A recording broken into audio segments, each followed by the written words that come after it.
Good morning, folk. Let's take this light off in the back. That's ridiculous. It is May the 24th. This is Friday, May 24th. May 24th. Why does that date seem so familiar?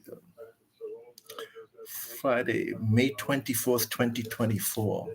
24th May 2024. Oh, I know. It's Lydia Russell, Lydia Naden's birthday today. Why do I remember that?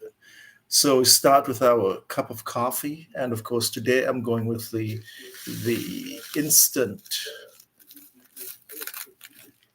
Nescafe. And we're doing that because I just woke up. As you know, it's just after 2:00, and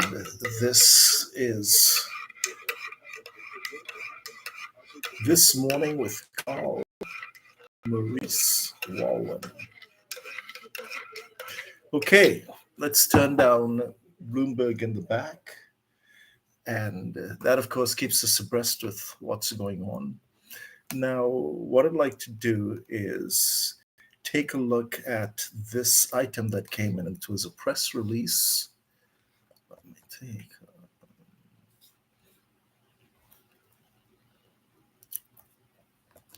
Let me read this for you. Open this. This is MSR Media press release. Remember MSR Media, those are the people with the pink house. Guy came down to St. Kitts. Actually, I think he started in Nevis, making movies, promised to star the sheriff in a movie or give him a part in the movie. So, of course, the sheriff said, yeah, let's go.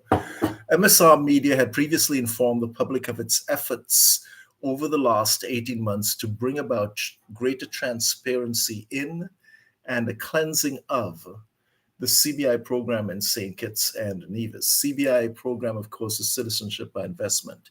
It has noted and lauded steps taken by St. Kitts and Nevis, particularly in the raising the investment price as well as the signing of the MOU, Memorandum of Understanding, with Antigua and Barbuda, Grenada, and Dominica to clamp down on the rampant and unlawful underselling. Underselling, of course, would mean the selling under the legal stipulated price, legally stipulated price. However, MSR Media has come to the clear conclusion that these steps are not enough. Recent information obtained by MSR Media clearly demonstrates that the Chinese company commissioned by the Galaxy, with the sanction of the Harris administration, to carry out the due diligence of applicants under the PRISM project, paid a percentage of the fees it received back to Yingjin of Caribbean Galaxy. This corroborates the concerns surrounding the integrity of the due diligence procedures and the consequent national security threats posed to other countries.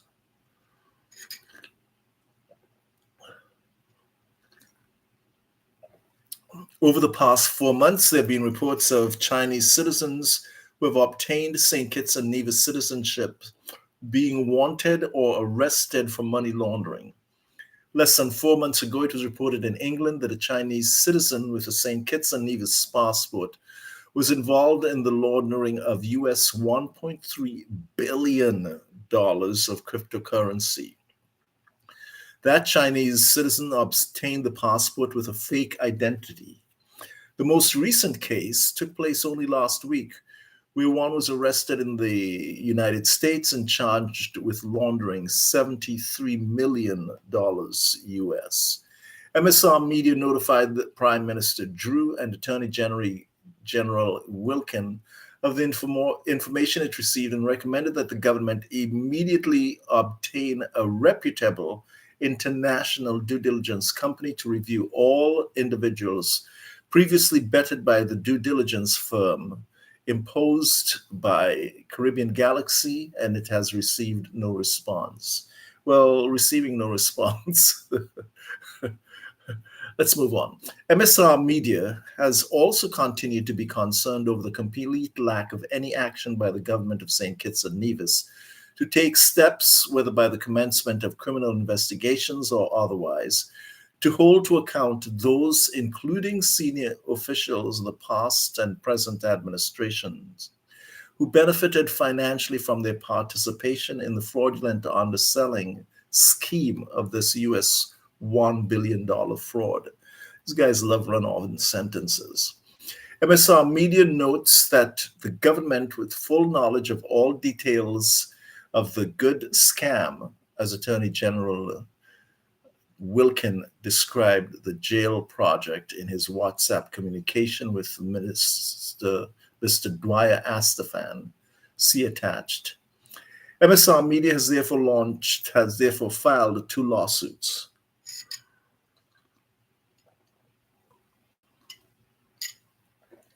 A RICO lawsuit in the U.S. federal court against defendants Mr. Les Khan, CEO of Caribbean Galaxy, Mr. McLeod Emmanuel, CEO of St. Lucia CIP, Ms. Ying Jin, Dr. Denzel Douglas, Dr. Timothy Harris, Mr. Farron Lawrence, Caribbean Galaxy, and others. Number two, a claim for judicial review in the High Court of St. Kitts, seeking an order of mandamus requiring the Prime Minister, in his capacity as Minister of National Security, to revoke all citizenships granted to applicants on the Galaxy jail who paid less than the legal price. The two lawsuits are now of public record and are self-explanatory. And here attached Attorney General Garth Wilkins' WhatsApp messages with Dwyer Astafan. Garth Wilkin, I have some high-level information contacts who are very concerned about Galaxy being allowed to get about 2,000 passports approved before the new regs were passed. After what Galaxy did to us, how can we allow these things? We should block them. This is going to hurt us badly because they are also concerned about global ports move in the Caribbean. You all are being dangerously advised, and people are, let's see, it goes on. What I don't know. I have US $175,000 US each. I don't know if your colleagues are aware of the dangers to us of this Galaxy thing, and the global ports deal is bad move. Yesterday, this doesn't have the dates, does it? Hi, my estimate of the Galaxy fraud value in SKN and SIN is 15,000 CBI applications with $50,000 revenue per sale. Mind-boggling. Garth Wilkins. Advisance people are operated like razor blades. This looks like then it's probably in white from Mr. Astafan. Don't believe everything you hear. Not everyone cares about the well-being of St. Kitts and Nevis, and they know you are a loud voice. Here, Galaxy needs to compensate the government. If any of these outstanding applications are to be processed, Galaxy should also be made to the government, etc. Wow, one of 3 pages, Dwyer Astafan. This came from somebody who is in the CBI business. Not 15,000 applications. If you add Ramada and the prison in St. Kitts to what they did in St. Lucia, maybe. Never 15,000 is what Astafan is saying. What do you think is the more realistic number? No, more like 8,000 probably. They just started in St. Lucia. That hasn't topped 2000 yet. And Ramada was in 2000. So 8 to 10 max. Okay. And when they started Ramada, they were underselling, but not selling the for the 60,000 all in. They started with Tim's Prison, 60 to 75,000 all in, which means 50K in fees and 25K to agents and them. They took as low as application revenue, but volume 12,000 times $5,000 is US $60 million. They've probably paid Tim PLP 10 to 15 of that, less five. So they're still a good scam. So they're splitting up how the money went. And then now Garth again. Galaxy was underselling before the prison. Les Cat as much admitted that to me. All the Chinese projects and others. And the 12,000, this is Astafan again in white, it's probably only the last grouping when they were searching for Iraqis, etc. Yes, all developers were underselling. One admitted he received $50,000 on $200,000, 200,000 K shares. And before that, 125,000 on 400K shares. Some people may be whatever, it's Garth winking. It's allowed St. Kitts to see revenues it never could have imagined, but no proportional infrastructural growth. Tim saw it as a way to hide the incompetence of his colleagues and to enrich his family. Revenues which were misused and corruption on steroids. This is now Garth comment. Tim is, but the only is not the only villain. It should say not. And the Americans are on it like an eagle. All of the major players are in the crosshairs. Tim saw it as a way to hide the incompetence of his colleagues and to enrich his family. This is a repetition of number of. Philippe has been in touch with the US authorities, page 3 of 3. And so the government knew, etc., etc. Get this stuff is Philippe sending Prime Minister Drew the messages between AG Wilkin and Dwyer Astafan on August 15th, 2023. Drew, let me send a message to Brantley admits massive Timothy Harris fraud, etc. Do you have a minute?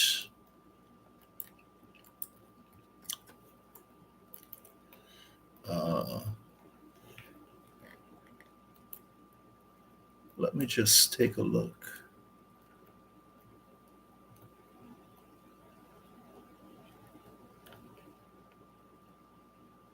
Let me just make a note here. I think this starts out in green, which would be Garth Wilkin.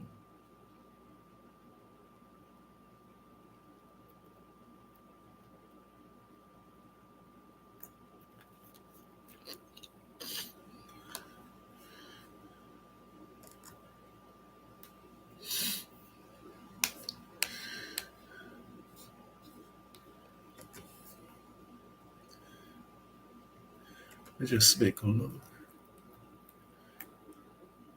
So I think we come down here a little more.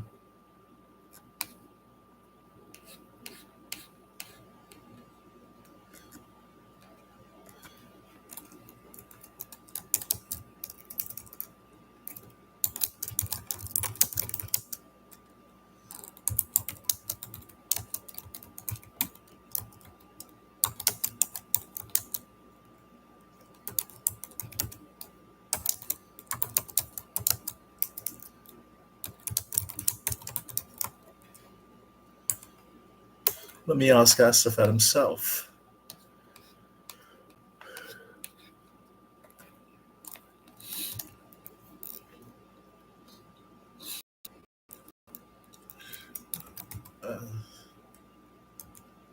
So this is why.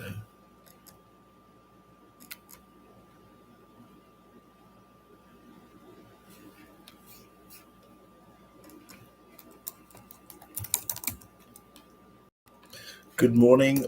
I'm just asking Stefan if he actually said that.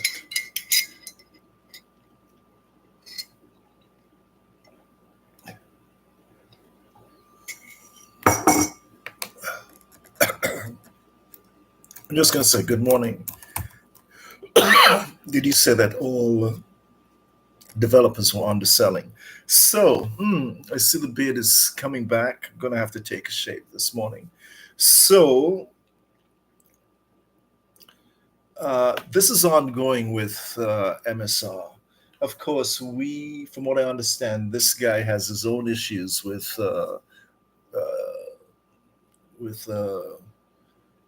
authorities in various jurisdictions, but not going to go there. The thing is, how does this affect me? I'm not sure if it does. It certainly doesn't help my case, and apart from me double checking with Astafan to see if he did say that.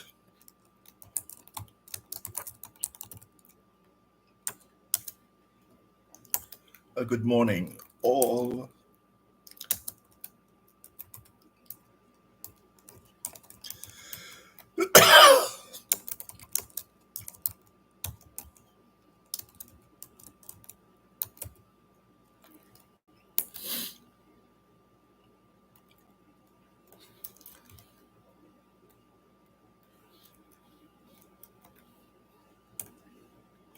developers were underselling.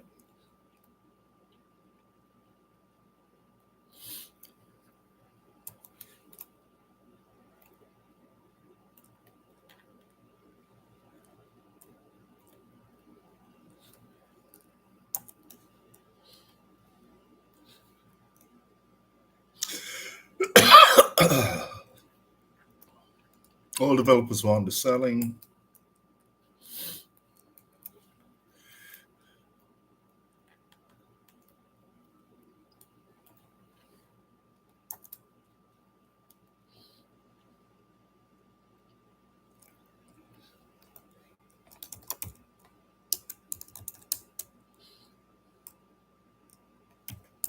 Did you suggest this to AG Garth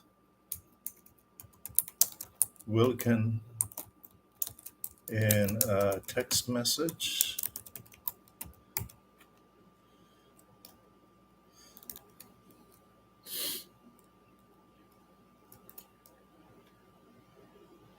And this include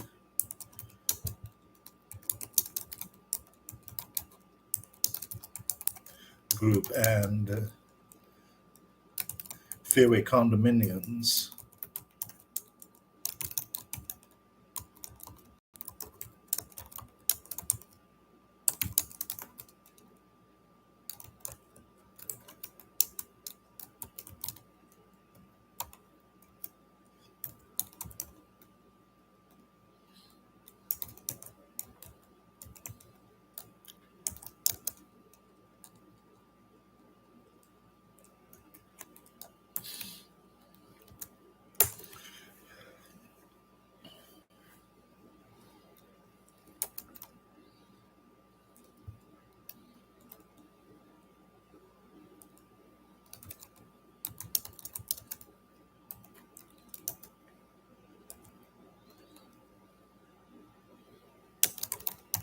And I'm saying sent at 241, May 24th, 2024, and it's on Friday.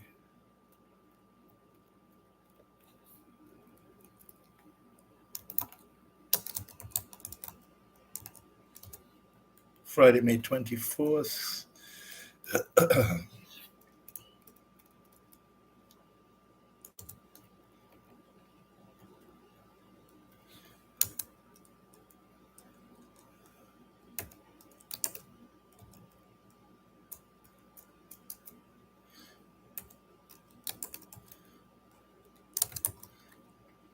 Okay, so let's send that off. And the whole issue there, of course, is that Fairway, the Fairway Group, Fairway Condos, whatever you want to call them, whatever we are known as a Fairway Group, has not undersold a single passport. Didn't happen. So making the claim that all developers, and as far as I know, we have to be included in the all, Astafan uh, is not a stranger to the English language. So I need to find out, and I don't crowdsource my information. I go directly to the person and say, "Look, did you say this? On what basis did you make that claim, dude? Please, inquiring minds want to know."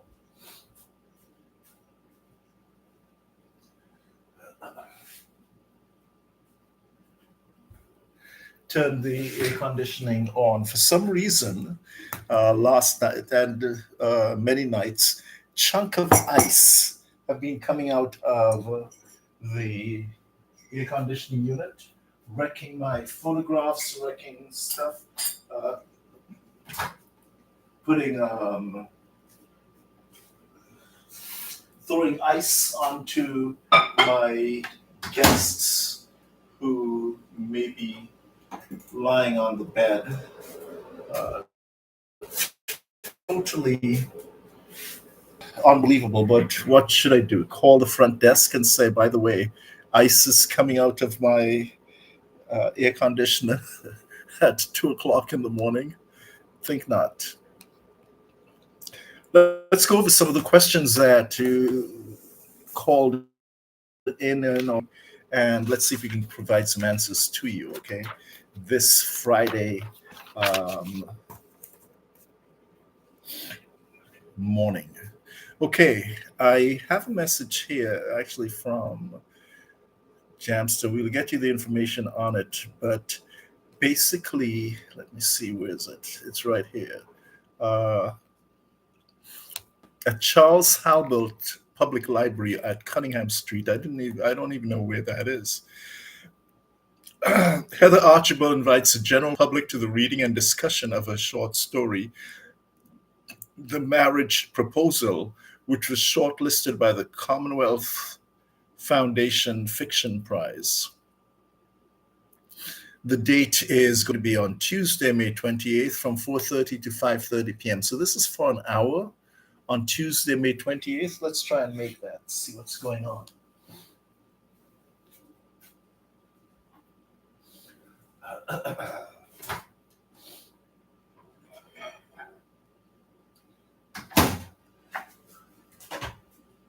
Writing, of course, is one of the skills that I admire. And so, any writers, any poets, any musicians, um, I'd like to hear from them, and I'd like to certainly know how they think, see what their thoughts are, etc., etc. Uh, let me now. So, Cunningham Street. And the reason for, certainly for my confusion, is where post Rip Van Walwyn, where I remember the public library to be, would be. Uh, I used to go to the public library that was at the courthouse on that'd be East Square Street, and it of course burnt down along with the courthouse public library. This is in the corner, just on East Square Street and South Square Street. It's next to the Roman Catholic Church. Okay. One of the most important questions that I get asked is for diasporans, apparently my coined term, even though it wasn't. Uh, who is it? Gail Blackwell. What is that woman's name? I don't know. It spent so much energy shouting me down on Facebook, telling me, oh, there's no such word. Anyway, um, for diasporans who want to return to St. Kitts and are looking for step-by-step process of what to do, one of the first things that you have to do, or I suggest that you do if you purchase land, is clear the land, especially if it's a small housing plot, which, and we have an example of that for you. Clear the land and fence it. And I'll be going over some of the various ways of fencing it, the different prices, and I'll show you actual examples of the fencing that has been done in the last month. So these are all recent examples of places. In some cases, there was a demolition.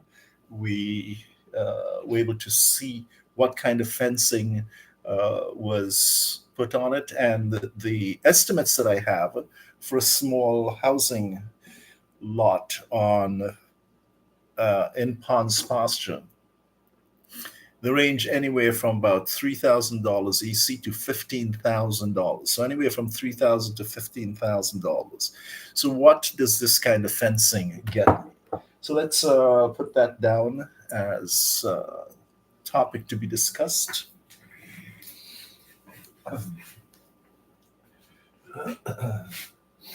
That's one, fencing. The other thing that I'm doing is someone asked me to pay taxes on property. Make sure that you have somebody who's paying the taxes on your property. Make sure also that the receipt is in your name rather than in the name of the person paying the taxes. I'm not sure how you're going to do that. But what you don't want is eventually someone to show up years later and claim that the land is theirs, having squatted on the property, and as proof showing that they paid the taxes on the property. So there's that. There is a client who has inherited a house and would like to sell it. So inherited a house and would like to sell it. That's number 3. Number 4, also with this inherited house, it needs to be brought up to standards just for in terms of showing and clearing the outside, etc., making sure that it is presentable for sale. We're going to start introducing that to real estate agents and insurance brokers, etc., in St. Kitts and Nevis. So that's number 4. We also are asked to find a specific plot, a specific cemetery plot.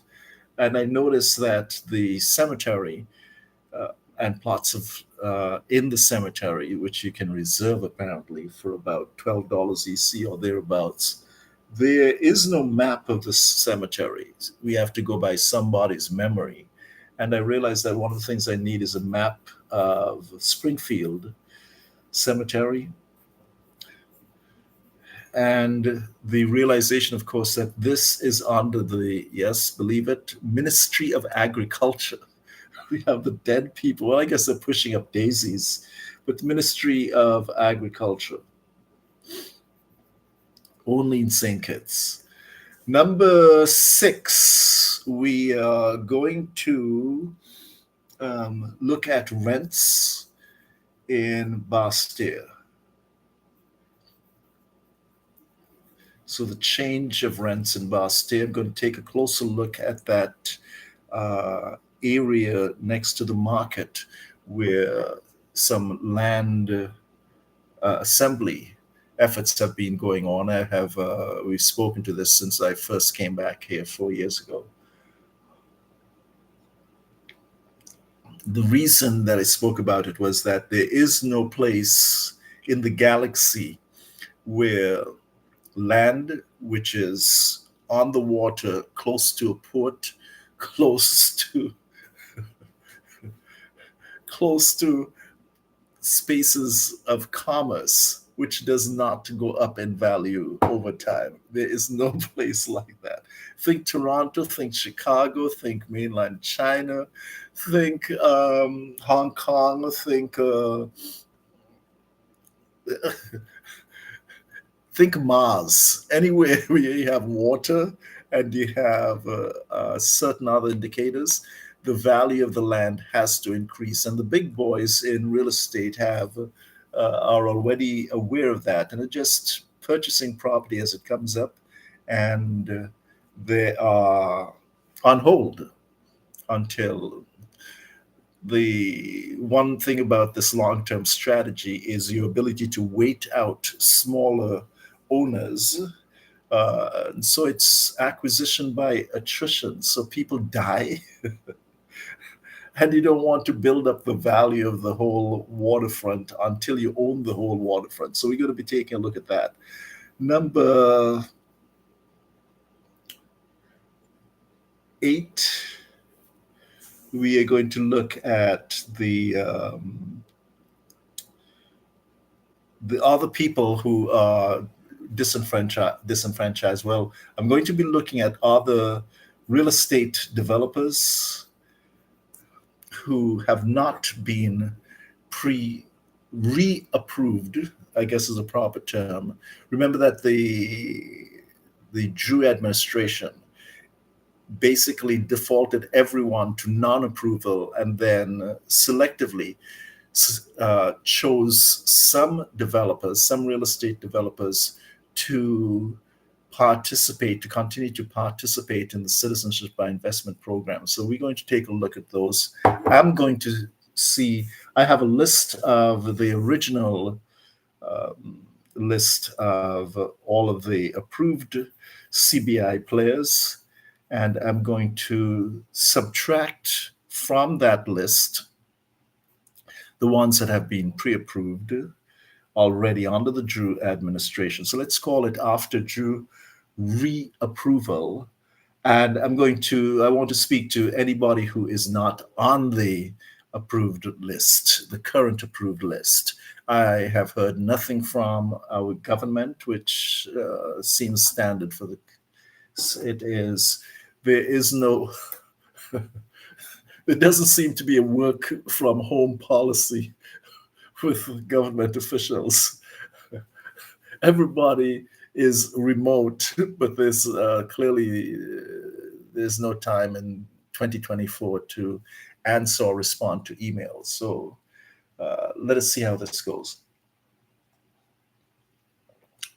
And of course, today being Friday, we're going to look at the social aspect of St. Kitts. So look at what happens on a Friday night. We have a weekend ahead of us, and part of the human need, apparently, for some, is to be friendly and seek friends and belong to groups. That is something clearly didn't get that memo. As you know, one of my personas on social media is antisocial if necessary. I I seem to have no fear of missing out, no FOMO. In fact, I have the joy of missing out. So I'm doing a lot more JOMO these days. But for those of you who are, what do you call it, looking for a man, well, I can't help you if you're looking for a man. If you're looking for a woman, if you're looking for female companionship, conversant, etc., you're going to see what the best strategies for that are. And of course, if you're not trying to, I don't know, date a student or date a doctor, rent a rasta, get there's a story about this guy who is getting his room cleaned by one of the beautiful local women that we have here, and who immediately made a proposal to her. And look, man, quit this job. Let's go for a trip around the world. You know, that kind of myth, fantasy, truth is what propels a lot of people to put a little extra work, dress a little differently when they go to make the beds, etc., etc. I can't comment on that. I'm just telling you what part of the folklore is. I'm also going to be looking for places where I can hear live music. And by live music, I mean non DJ music. Can't seem to find that in St. Kitts. And to that end, I realize that probably if I'm ever going to be hearing something like this, intimate live music on a small, intimate stage, I might have to provide it myself, which is something I'm not really necessarily jumping to do. I would like to have a small jazz festival in St. Kitts.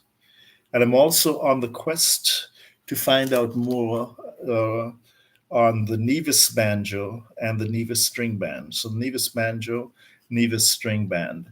And all of the time that we are spending here is an education for me at the Royal St. Kitts, because from what I see, this is this is a venture, this is a hotel which is quite well run, and we'll break that down and break down some of the things that I learned from just staying here over the last couple of years. Remember that I'm comparing this to staying at the Marriott residences, and yes, I call it the Marriott residences because I stayed in the residences when they were still branded with the Marriott. They're now just the residences. And comparison of life in both places. I've also stayed at others, so we'll discuss that.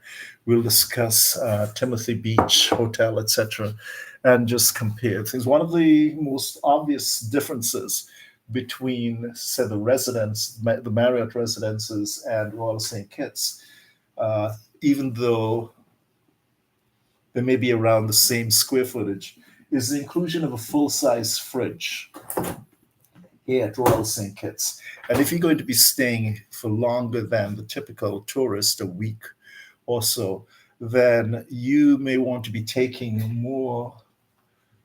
You'll be getting more use out of the stove, and the full-time fridge allows you uh, to space out the trips to the grocery store, because you're able to store things, and especially a full-size freezer. Stay with us if you can. Let me see what's going on with Bloomberg, and at the same time, get mentally ready by listening to some Lorne Lofsky at Vespers. By the way, guys, just so that you know, this is this is what we're looking at when we talk about the Nevis banjo. And we're looking at this, its signature here. Well, it says made in Butlers.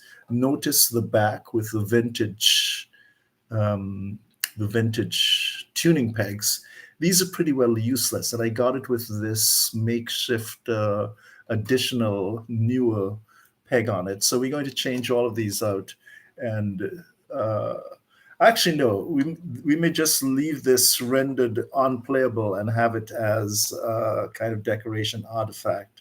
This was put on by workers at, what's her name, at 12th Fret in Toronto. So I took this up and had it restored, had it glued, re-glued here, repaired.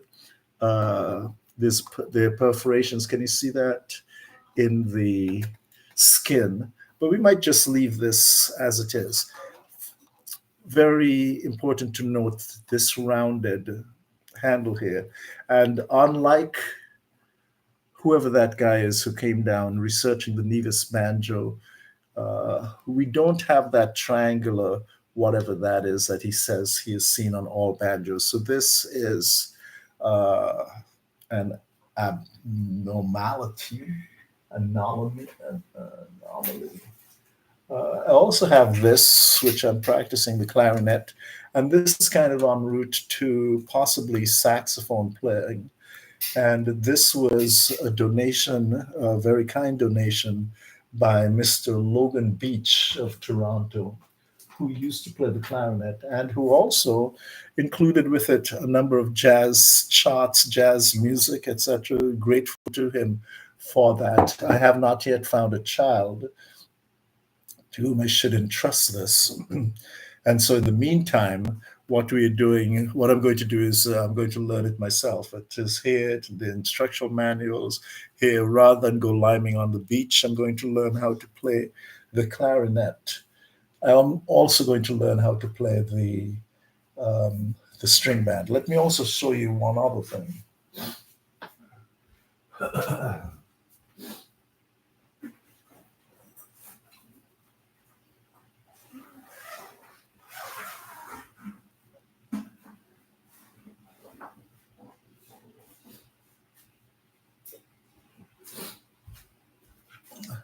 One of the other things that I'm working on is this, of course, my classical guitar. And one of the things that I'm working on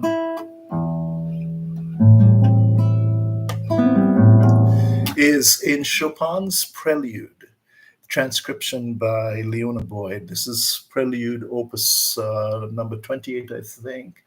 Number 20, Opus 28, number 20. I think that is 28 to 20. It's part of I call it the trilogy. But remember, it starts. There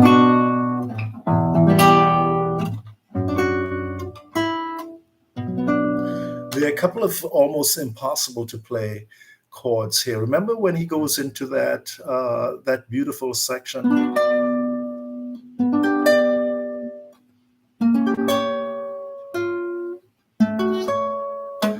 Here, this chord here.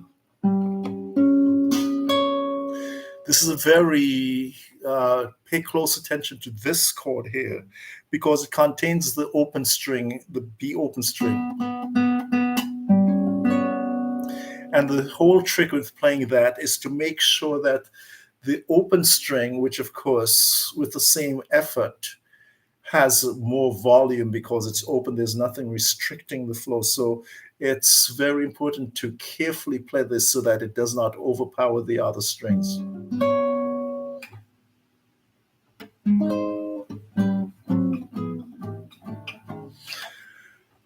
Apart from that chord, there's another chord here which I am trying to play every time I pick up the guitar, because it is really so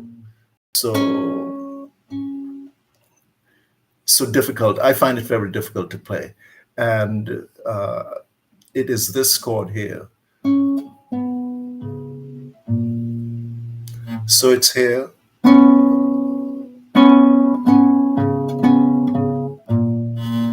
I think it's easier to play here.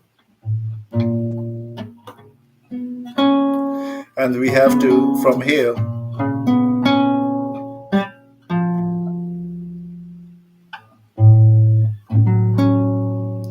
so the motion is,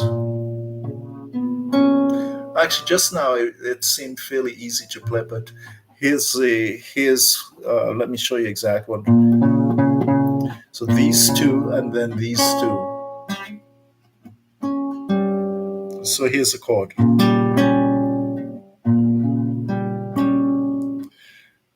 And then the second finger plays the E sharp. And then,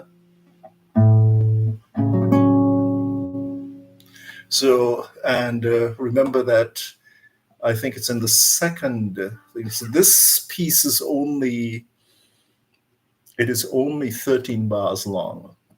But this G7th here, which most of us would play like this,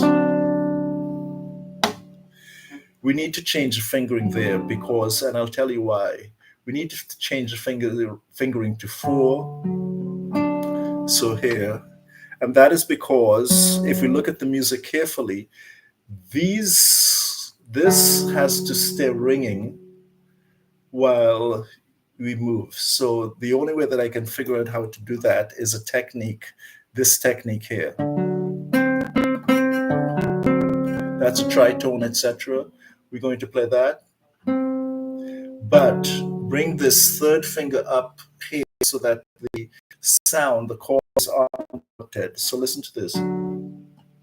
You can still hear that being played. So this is a technique. Isolated to one string. So it is like this. That's a technique.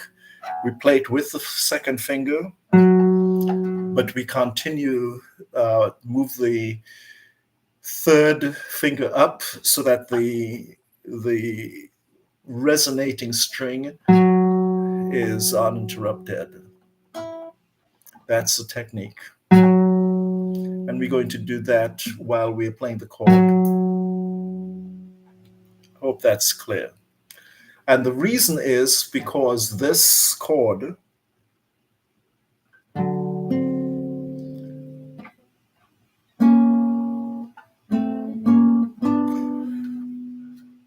so practice that, and I'll show you where we're going to use it. But we need to get comfortable with that technique.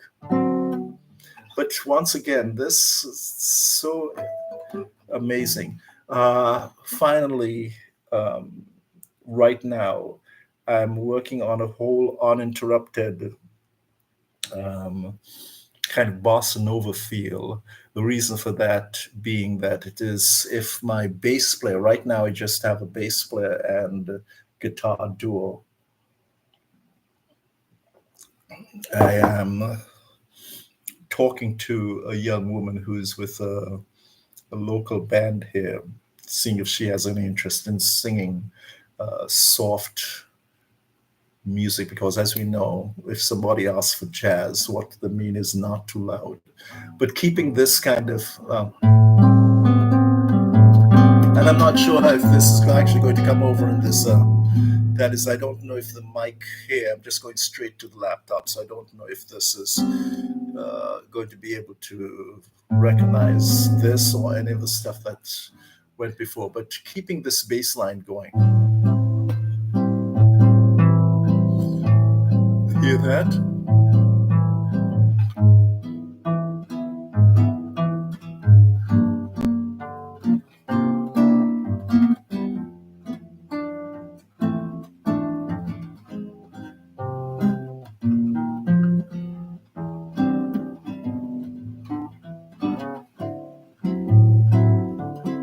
So that kind of alternating bass line.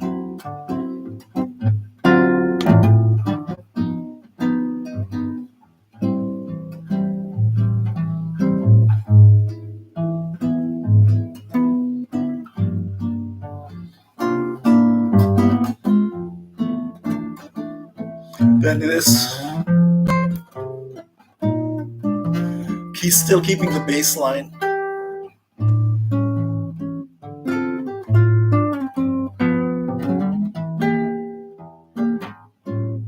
I think you get the idea. So just keeping that. That's for this kind of stuff. Girl from Ipanema.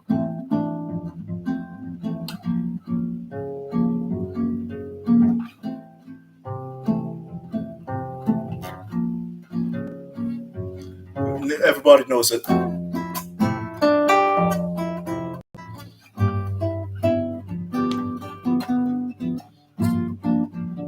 Etc. Also, of course, the old Anonymous, written by Romance de l'Amour, written by that prolific and ubiquitous composer called Anonymous. What we're practicing right now is just the singing tone, making this as loud as possible, playing it as loudly as we can, while the accompanying bass and arpeggiated chords are as soft as possible.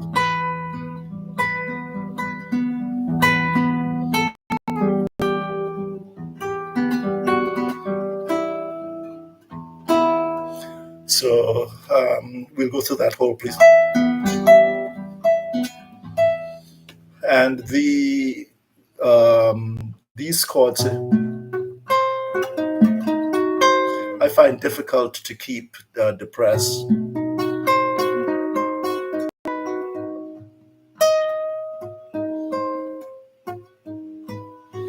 So we're going to work on those.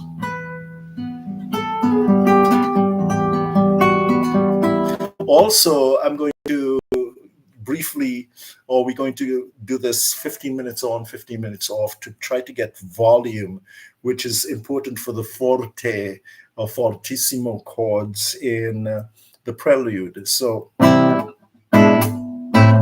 That studio number 9 in Fernando Soa's 20 studies, I think transcribed by Segovia, that I find that useful for this. So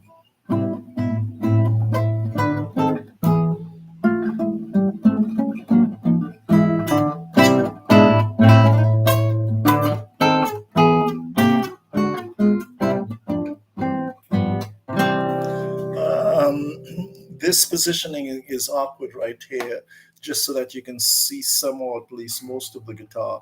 But as I said, that's good for just volume of chords, volume of the chords, using the natural resonance of the guitar. But notice doing it, making it with good classical technique so that the fingers are brought into the palm of the hand.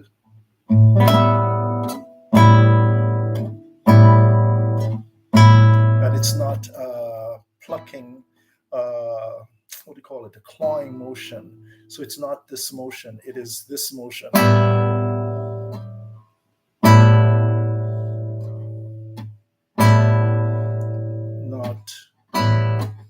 It's not that motion. It's maximum volume using just a.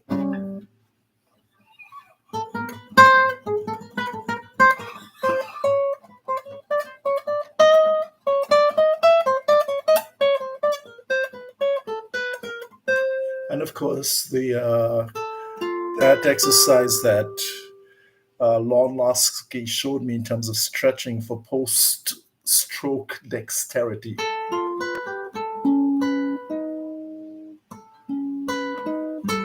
As you just work your way down the fretboard.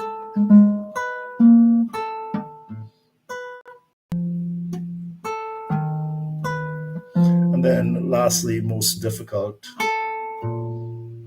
Notice how short my little finger is, so that's a huge stretch for me.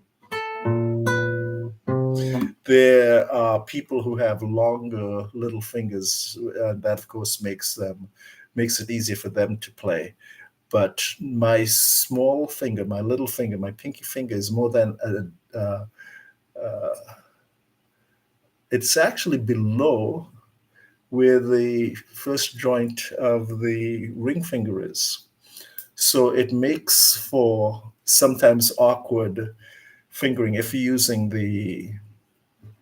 using the classical technique with just these 3 fingers. It's not a big problem because this can travel sympathetically with this finger. But when it things like the for flamenco stylings, etc., you do need this little finger because you're using all 4. We'll go over the exercise as well.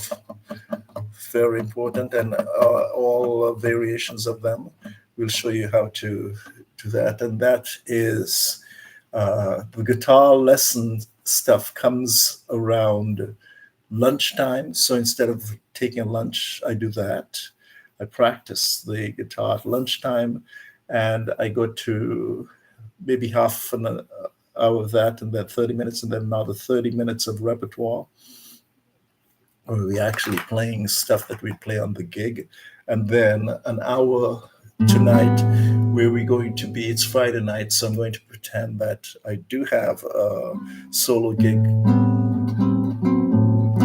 And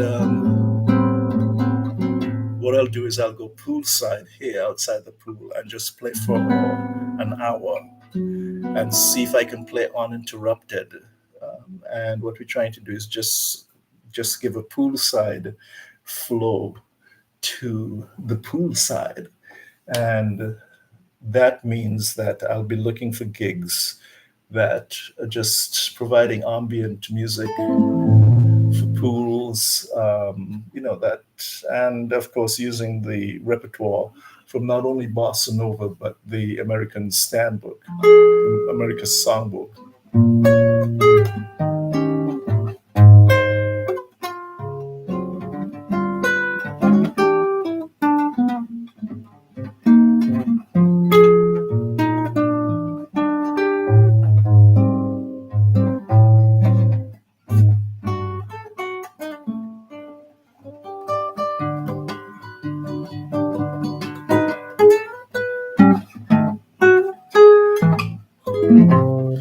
but I digress. Okay, guys, we're going to close it up now for our first session. That is almost an hour. Time goes by quickly.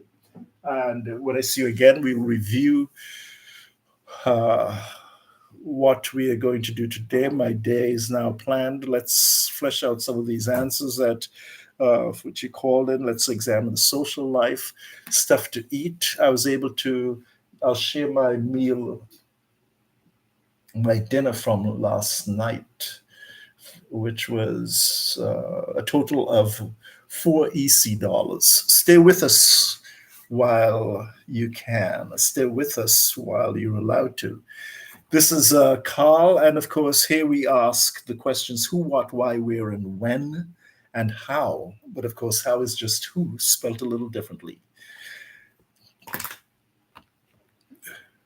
May 24th. Happy birthday, Lydia. 3:18 a.m. Talk to you soon.